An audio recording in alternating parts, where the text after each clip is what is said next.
Imagine finding a really massive edifice with excellent architectural detail and precision in a very tiny room. Your curiosity would undoubtedly grow, right? You'll do additional research on it to see if anything has been found, and you might even decide to do an in-depth research on it. Our globe is certainly full of historical mysteries, from significant discoveries to lost towns. Here, we discuss an extraordinary finding that doesn't happen every minute of the day or even every year. You will learn more about these to extend your perspective on information, expertise, and technological development, and in some circumstances, to pique the curiosity of specialists and others in life beyond Earth. The amazing ancient structure known as the Treasure of Atreus is also known as the Tomb of Agamemnon, is said to be barely 3,000 years old and is situated on a Paganita hill in Greece. However, those who have apparently precisely dated the monument have failed to explain the alleged feats of its bronze-wielding builders. The lintel and other less well-known megalithic blocks are even less well-known, are without a doubt the most fascinating and paradoxical aspects of this construction. The site where the building's lintel was discovered is currently recognized as the largest ancient stone lintel in the world. This weight-bearing block that bridges the door's opening is still present despite obvious erosion and weighs an incredible 120 metric tons, an amount that would have been inconceivable for our ancestors who have just installed a century ago, let alone our well-studied Bronze Age ancestors who are claimed to have been in charge of the quarrying, transportation, and placement of this gigantic stone atop a structure more than 2 meters high. The main entrance of the construction has a diameter of 14.5 meters and its internal height is 13.5 meters. For more than 1,000 years, it was the tallest and largest dome in the entire world. The care that went into placing these massive stones, once constructed, the interior of the building had a polished, flawless appearance. Above its astounding lintel is a further fascinating design element in the form of a pyramid, which is also used in contemporary roof rafters. The purpose of this aperture was to direct extra weight away from the lintel. This design element was added since it was recognized as crucial for the building's structural stability and helps to prevent the structure from collapsing over time.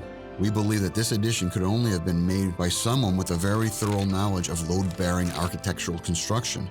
As such, it demonstrates 10 skills that were much beyond the capabilities of our Bronze Age predecessors. Its purpose is to divert the weight of the building away from the lintel and into the sides, preventing the lintel from cracking under pressure. This area is known as a relieving triangle. Furthermore, there have been long legends about the site that claim that the interior of the object had pure gold decorations when it was first discovered. Do these qualities resemble the creations of our well-researched forebearers, or perhaps the surviving works of a talented group that once was a member of a highly developed, technologically adept civilization? We think that the structure's findings are simply inexplicable if they were made by primitive humans. And as a result, we think about the beliefs about how it was made are unreliable, suspiciously conspiratorial. Without the use of cutting-edge weightlifting technologies, how could ancient humans fit such huge stone blocks into their durable, precision builds? How can some fields of the authoritative study expect people to use critical thinking to accept pervasive explanation for the origins of such mysterious ancient sites and the civilizations that built them, which were just learning how to make smelted bronze?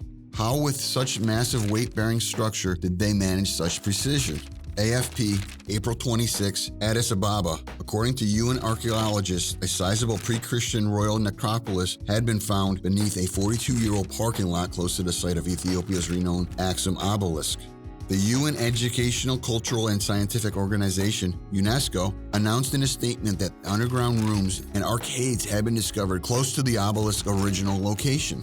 According to the report, a group of scientists who used cutting-edge, non-intrusive georadar and electrotomographic equipment discovered several vast funerary chambers under the site's parking ground, which was built in 1963. According to UNESCO, the site is a royal necropolis used by several dynasties before the Christian era, and it goes well beyond the boundaries of the current archaeological site.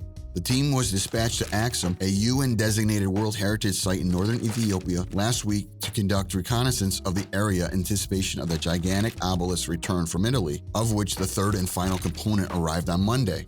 Regardless of all this, 68 years later, it was stolen by soldiers of the fascist Italian dictator Benito Mussolini. The first piece of a massive 1,700-year-old granite obelisk was sent from Italy to Ethiopia. The 58-ton middle piece of the funeral stone was flown back to Rome to the town of Aksum in northern Ethiopia at dawn in a cargo jet, where it was met by Ethiopians who were reciting prayers and joyfully crying.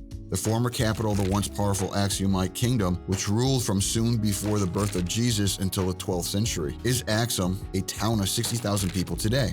The 24-meter or 80-foot tall stone was removed in 1937 at Mussolini's direction and is revered in Ethiopia as a significant national emblem. The issue over its return has persisted since 1947, when Italy pledged to the United Nations to return all Ethiopian property it had stolen. Until its 2 remaining sections are flown in from Rome later as part of a £4 billion restoration effort, the stone will be kept under armed surveillance at the airport in Axum.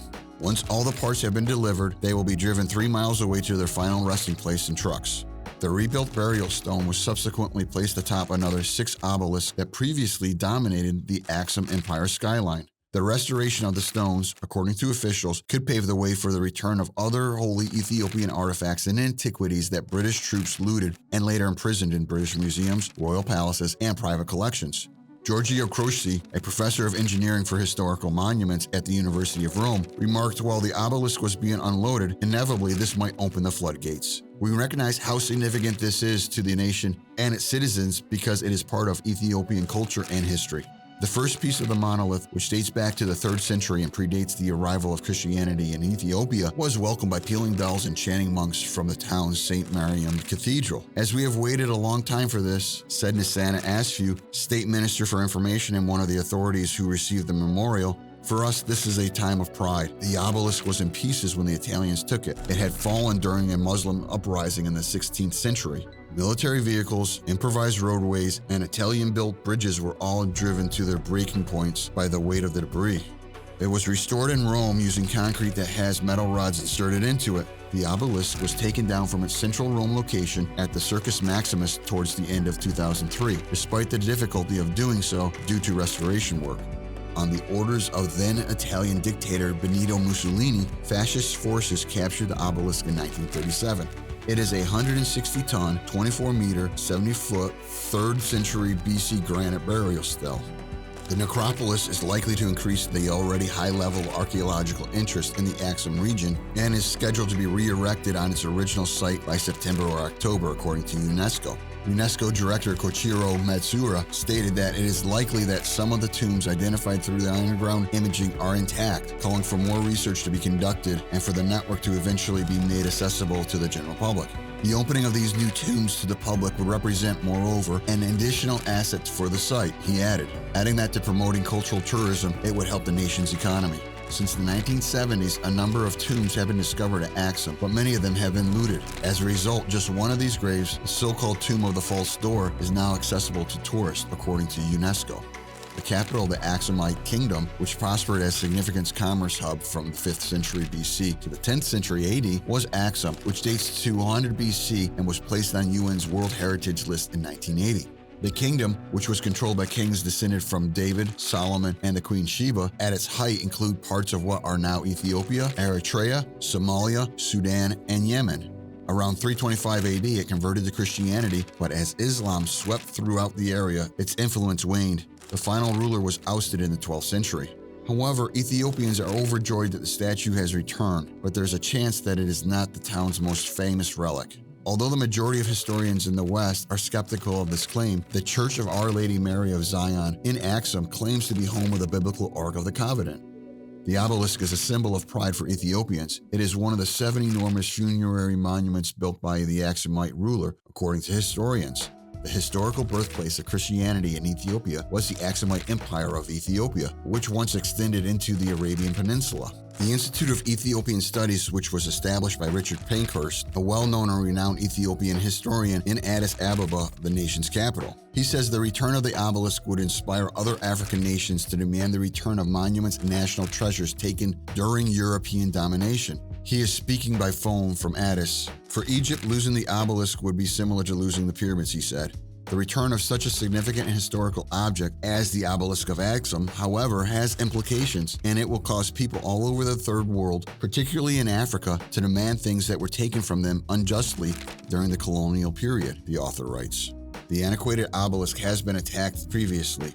When the Italian army took down the obelisk, they discovered it to be in ruins after being knocked over by Muslim insurgents 500 years earlier. The obelisk repatriation puts an end to a contentious dispute between Ethiopia and Italy. Italy has agreed to return the obelisk in 1947, but practical issues prevented this from happening. Ethiopian authorities intend to mark the obelisk's return with a national holiday. The purpose of the block was to direct extra weight away from the lintel, a design element that could have only been created by someone who had a highly developed understanding of load-bearing architectural construction, indicating skills beyond the capabilities of their Bronze Age predecessors. All in all, what do you think? We'd like to hear your thoughts in the comments below.